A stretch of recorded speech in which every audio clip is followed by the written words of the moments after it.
অনেক জোরে গাড়ি চালাতে থাকে অগ্নি। তারপর পৌঁছে গেছে সেই পুরনো গোডাউনে। সেখানে গিয়ে গুন্ডা কেলটুকে খুঁজতে শুরু করে। আর কেলটু গুন্ডা সবাইকে দেখে একটু ভয় পেয়ে যায়। তারপর নিজের পকেট থেকে একটা অস্ত্র বার করে কথাকে টার্গেট করে। তখন অগ্নি বলে, ছেড়ে দে, তাহলে কিন্তু খুব খারাপ হয়ে যাবে। এরপরে কেলটু গুন্ডাকে ধরে নেয়। প্রত্যয় দেখে যেই পেটিটা নিয়ে যাচ্ছিল তার মধ্যে রয়েছে একটা পুরনো মূর্তি। আর এই মূর্তিটা নিয়ে অনেক কেস হচ্ছে। বুঝতে পারে জয়দীপ বিশ্বাস এই সমস্ত কুকর্ম করছে। কেলটুকে মারধর করার পর কেলটুর মুখ থেকে স্বীকারোক্তি দেয়।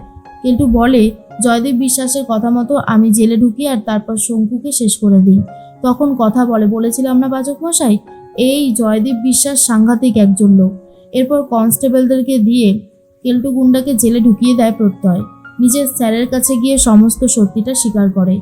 আর স্যার তখন বলে, খুব ভালো একটা কাজ করেছো তুমি, কিন্তু জয়দীপ বিশ্বাস অনেক বড় ব্যবসায়ী, তার বিরুদ্ধে এইটুকু প্রমাণ দিয়ে কিছুই হবে না।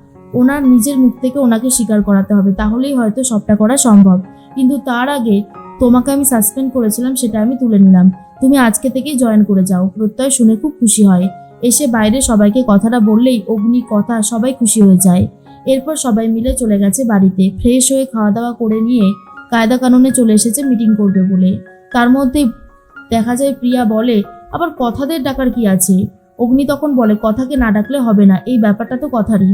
জয়দীপ বিশ্বাস আর প্রান্তিক বিশ্বাসের সম্বন্ধে সমস্ত কথা বলা বলে শুরু হয়েছে।